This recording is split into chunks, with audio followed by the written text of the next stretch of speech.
എല്ലാ ആരോപണങ്ങൾക്കും മറുപടി പറഞ്ഞിരിക്കും. കാരണം ഇവർ നുണ മാത്രമാണ് പറയുന്നത്. അതുകൊണ്ട് മറുപടി പറയാൻ വളരെ എളുപ്പമാണ്.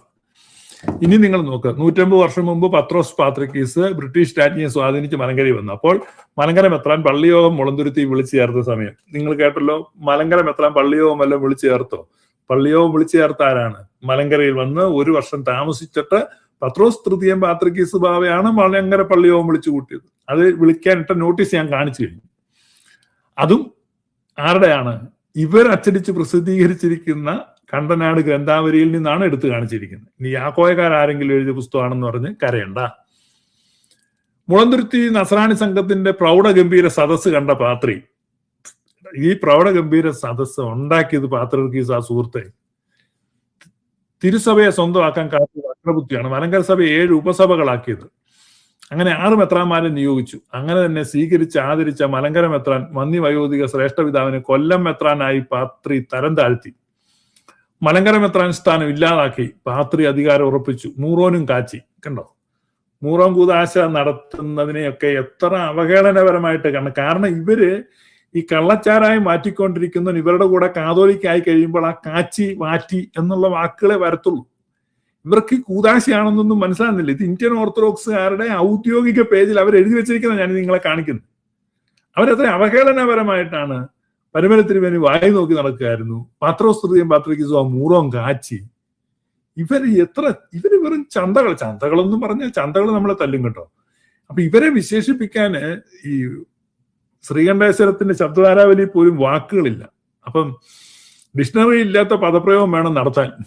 അതിന് നമ്മുടെ സംസ്കാരം നമ്മളെ അനുവദിക്കുന്നുമില്ല. അതാണ് അതിന്റെ പ്രശ്നം. അങ്ങനെ തന്നെ മലങ്കര മെത്രാൻ മന്നി വയോധിക അങ്ങനെ ബ്രിട്ടീഷ് അതിഥിയായി വന്ന, അതിഥിയുടെ സ്പെല്ലിങ് തെറ്റാണല്ലോ മോനെ, കറക്റ്റൊക്കെ പഠിക്കുക.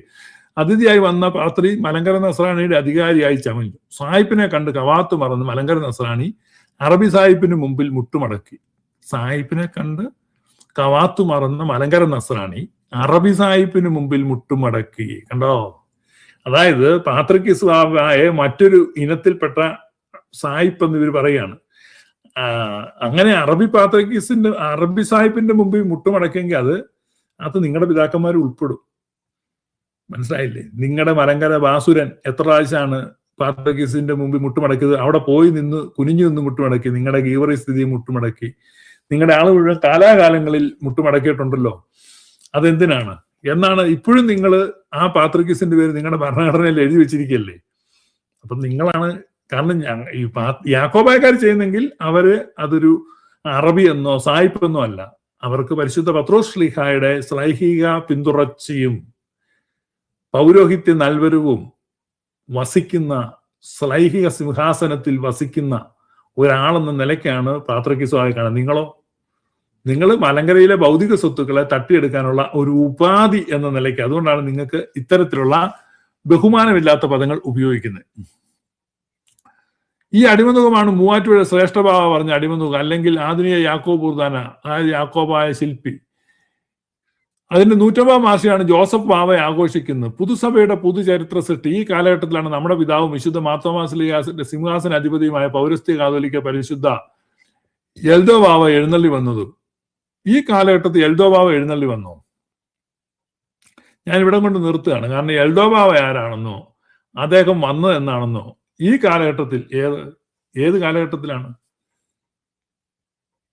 നിങ്ങൾ വായിച്ചു നോക്കി. എൽദോ ബാവ വന്നിട്ട് 340 കൊല്ലമായി. ഇദ്ദേഹം 150 കൊല്ലം മുമ്പത്തെ കാര്യം വന്നിട്ട് പറയണം ആ കാലഘട്ടത്തിൽ എൽദോ ബാവ വന്നത്. അപ്പൊ ഇത്രയ്ക്ക് ബോധമില്ലാത്തവരാണ് ഈ ചരിത്രം മുഴുവൻ വിളമ്പി വിടുന്നത്.